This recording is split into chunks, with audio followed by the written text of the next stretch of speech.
The awareness of sense objects by sense organs is called sensation. Sensation is productive of feelings in the unenlightened beings. With regard to the enlightened beings, their sense organs become aware of sense objects. That is called sensation. But their mind is free of feelings, pleasant, unpleasant, or neutral. There is just the pure awareness in them. Therefore, they do not suffer both pains and pleasures. Enlightenment, it means going beyond both pains and pleasures. And that is called supreme bliss to be experienced. But when one is in that state, there is no experiencer, a person who experiences. But there is both the experiencer and the experienced, what is experienced, amalgamated together, combined together. No separate person who becomes aware or separate object that becomes aware. They become one with the other. That means the enlightened mind can get absorbed with the objects that it becomes aware of. And that is believed to be altruistic love called metta, or kindness called karuna, being one with the other, both animate and inanimate. In our case, there is a separation between ourselves and the sense objects, and in between lies the sensations by sensory organs. Because the unenlightened ones have the idea of self, the concept of self. I, the I-ness is there. The ego is there, the self is there. And everything else outside the self, outside oneself, are separate objects. And these separate objects one can become aware of through sense organs, and that is called sensation, as I mentioned earlier. In the unenlightened, sensation leads to feelings. Some feelings are pleasant, some feelings are unpleasant, some feelings are neither pleasant nor unpleasant, they are neutral. And that generates an indifference in the unenlightened mind. Ultimately, that indifference leads to ignorance. Pleasant feelings leads to attachment. We get attached to the pleasant feelings and the sensory objects that generate pleasant feelings. On the other hand, the unenlightened mind resents unpleasant feelings, resents pains, and get attached to pleasures. That is the normal nature of an unenlightened mind. The enlightened mind is free of attachment to the present, resentment of the unpleasant, and indifference to what is neutral. Enlightenment means the complete extinction of indifference to things and beings and events. That means an enlightened mind is constantly alert. That is why they are called Jagaryan Yoga, means sleepless. They do not sleep. That means their mind does not retire into unawareness. Constantly their mind is alert, sensitive. That is supersensitivity. In the supersensitivity, there is neither pleasure nor pain, and no indifference, no attachment, no resentment. But as I mentioned earlier, in the case of the unenlightened beings, the pleasant sensations lead to attachment through pleasant feelings. Unpleasant experiences, that means sensations, lead to resentment. And the neutral, uninteresting feelings lead to indifference, that lead to turn to be the ignorance. That means you ignore things that are neither pleasant nor unpleasant. That means you get interested in pleasant sensations, that is a good, get attached to the pleasant sensation, and that we are interested in keeping it, prolonging that sensation.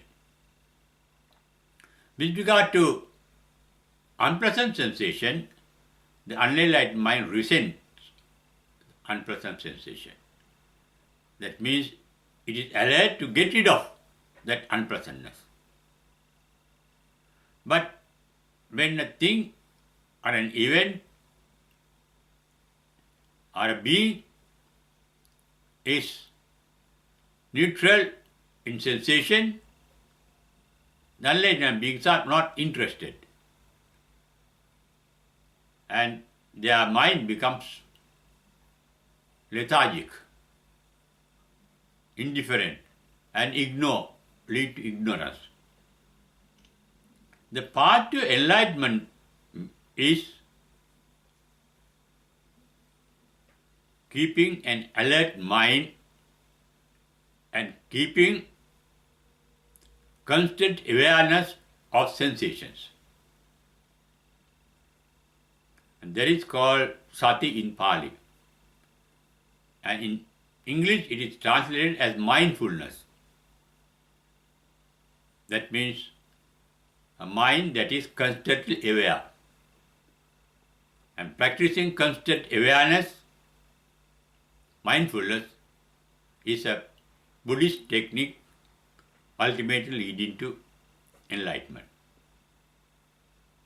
The enlightened mind is constantly alert, sensitive, that is extreme sensitivity. But that mind is free of attachment and resentment. And indifference called unawareness. In Pali, attachment is called raga, resentment is called dosa, and indifference is called moha, which ultimately leads to ignorance of things, because you are not alertly interested in anything. But The enlightened mind is interested in nothing. There's only pure alertness, pure awareness, pure sensitivity. Because there is no idea of self in an enlightened being. It is only when there is the idea of self that one becomes a person of desires. Buddha, in his very first sermon called Dhammacakkappavattana Sutta, declared that desire is the root or the immediate cause, the main cause of all our suffering. And he, in a concise form, explains suffering as nothing but our thinking. According to him, it is our thinking that we experience as our suffering. Therefore, extinction of suffering means, that is referred to, that is the Pali word is dukkha nirodha. Dukkha is translated in English as suffering. Nirodha is the extinction. That is the name given to enlightenment. Realization of the ultimate bliss called nirvana. Through the extinction of suffering. Extinction means nirodha, suffering means dukkha. And dukkha nirodha is the ending of all suffering. And that realization is possible by constantly practicing to be aware of sensations without liking or disliking. That means not using attachment or resentment, and keeping constant alertness, free of indifference and ignorance. Therefore, the very path to enlightenment or nirvana is made of a mental nature free of attachment, resentment, and indifference. And that is an alert mind. And even at the enlightenment, final realization, the enlightened mind is free of attachment, resentment, and ignorance, known as the indifference known as ignorance.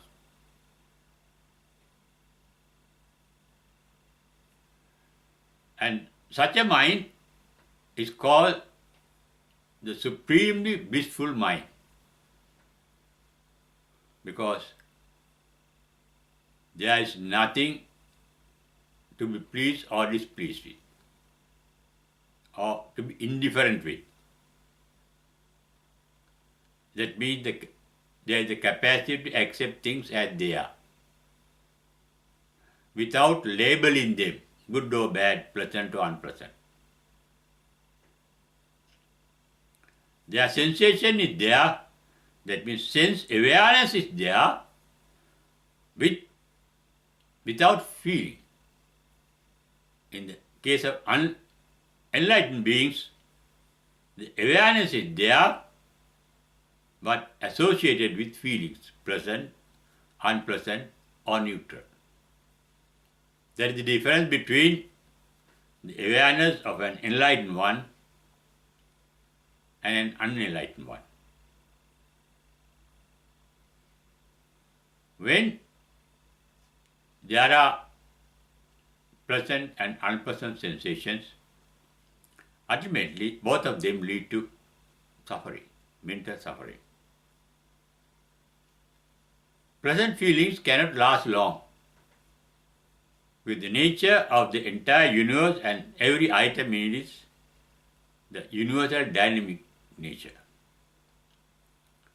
Every item in this universe is dynamic, active, creative. Creative means changing from moment to moment. Creation. Going bad is also a creation, because good thing going bad. Becoming good is also a creation. What is bad is becoming good. Therefore, the creativity that the Buddha referred to as anicca, very often translated as impermanency, is the universal dynamism, which is nothing but the universal activity. Buddha did not speak of a creative God, but he spoke of a creativeness that he referred to as anicca, and that can be translated into English as dynamism. Everything is dynamic. Dynamic means there is a universal creative power, universal creativity. But Buddha hasn't seen any creator behind that universal power. Although the theistic religions believe, although they have no evidence for it or logic for it, that there is a creator behind all creations. But nobody has seen that creator. Nobody has any direct knowledge of that creator. But with regard to universal creativity, one can have direct experience. At every moment, there is creativity. With every moment, things are changing, getting transformed to universal creativity. That is why the Greek philosopher called Heraclitus declared that no one can step into the same river twice. With everything material in this universal are in a flux. It's in a process of changing. Process of changing means a process of creativity. Whether it is going to be good or bad, as I mentioned earlier, there's a creativity. The good becoming bad is a creativity. The bad becoming good is also a creativity. The pleasant becoming unpleasant, the unpleasant becoming pleasant. Because of this universal creativity, nothing can retain a permanent identity. Therefore, what is pleasant at the moment cannot retain its pleasant nature throughout, constantly. It has to degenerate. Everything in this universe is born to decay and die. Therefore, whatever that is pleasant at the moment will not be of the same state in the following moment or sometime later. Everything pleasant is doomed to decay and die. That is what can be realized through our sensation. Sensation means sensory awareness without being associated with the resultant pains and pleasures. They are the feelings. Enlightened are aware of sensations without the feeling of pleasantness or unpleasantness, or the neutral thing that one becomes indifferent. The universal love means being alertly interested in everything and every incident. It's not a self-centered interest, non-self-centered interest, which we call alertness, which is the nature of an enlightened mind. It is such a mind that can be enlightened.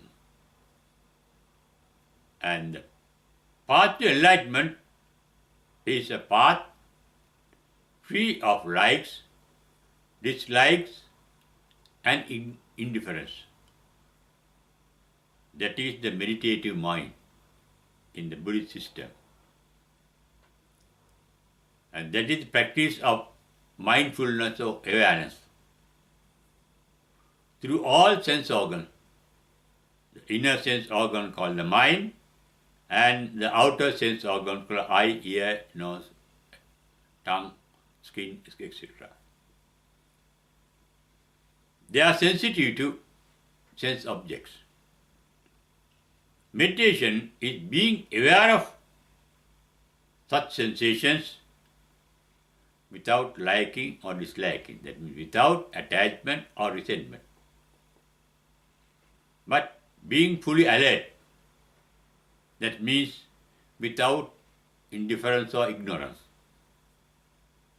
And that is the, as I mentioned earlier, the nature of an enlightened mind too. Enlightened mind is free of attachment, resentment, and indifference. That is why they are called in Pali, the Buddha language, as Vitaragi, Vitadosi, Vitamohi.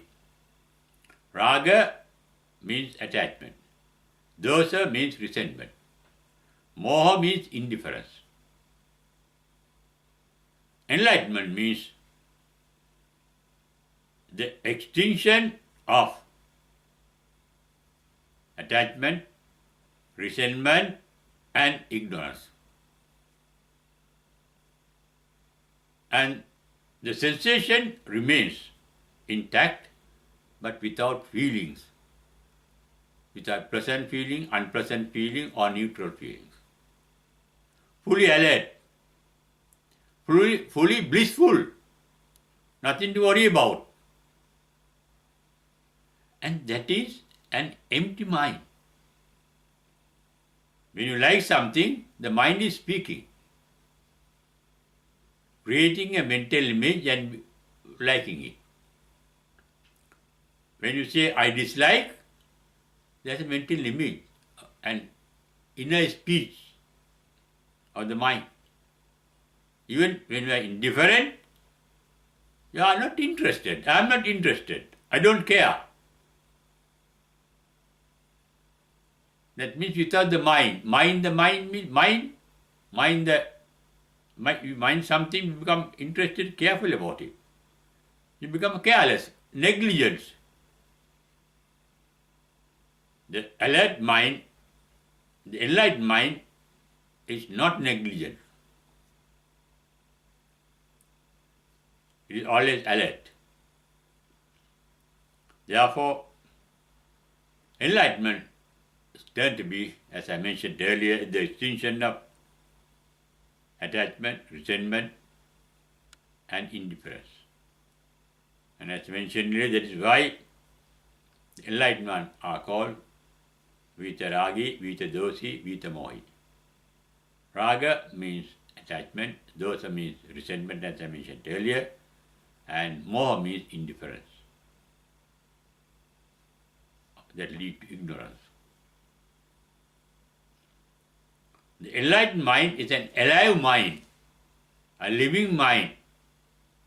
Living is possible only in the present moment, because that is the reality.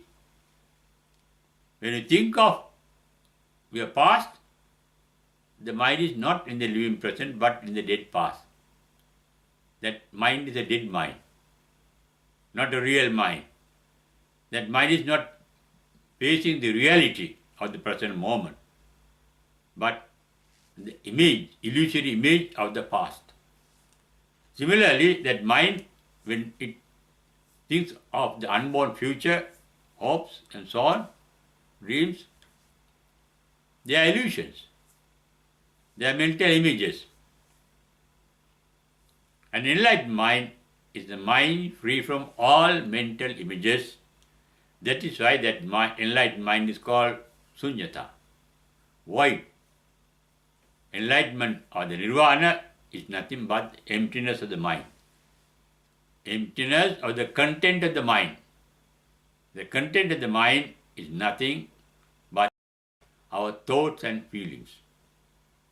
Thoughts are there as long as we have our likes, dislikes, and indifferences. Enlightenment mind is going beyond likes, dislikes, and indifference. And that is the capacity to see things as they are. And in Pali it's called Yatha Bhuta Jnana Dasana. And being able to accept things as they are, in Pali it is called Yatha Labha Santushti. Such a mind is a realistic mind, not a mind of imagination, not a mind of illusions. As I mentioned earlier, our memories are of the dead past. They are illusions. They are only mental images. Our hopes, likes, desires, they are of the unborn future. They are also illusions. An enlightened mind is a realistic mind that we can practice even on the way to enlightenment. Enlightenment means the perfection of such a mind. In that mind, there is sensation. It's referred to as, even in enlightenment, sensation is there, that is called Sanya Vedaita. But no Vedana. Vedana means feeling. Without feeling, Sukha, Dukkha, Adukkha, Masukha in Pali. Pleasant, unpleasant, or neutral. A mind free of feelings and free of thoughts. Both are mental creations. Thoughts are mental images, a series of mental images. Feelings too are mental creations. It is how we look at sensations. Certain sensation we like, certain sensation we dislike. Certain sensation we ignore, as we mentioned earlier. But an enlightened mind has no choice. Therefore, Krishnamurti referred to the path to enlightenment as choiceless awareness. Becoming aware of things without any choice, without labeling them, good or bad, pleasant or unpleasant. Pure awareness. Even in enlightened mind, there is nothing other than pure awareness, but free of illusory mental images and feelings. And that is the ultimate reality that one can realize.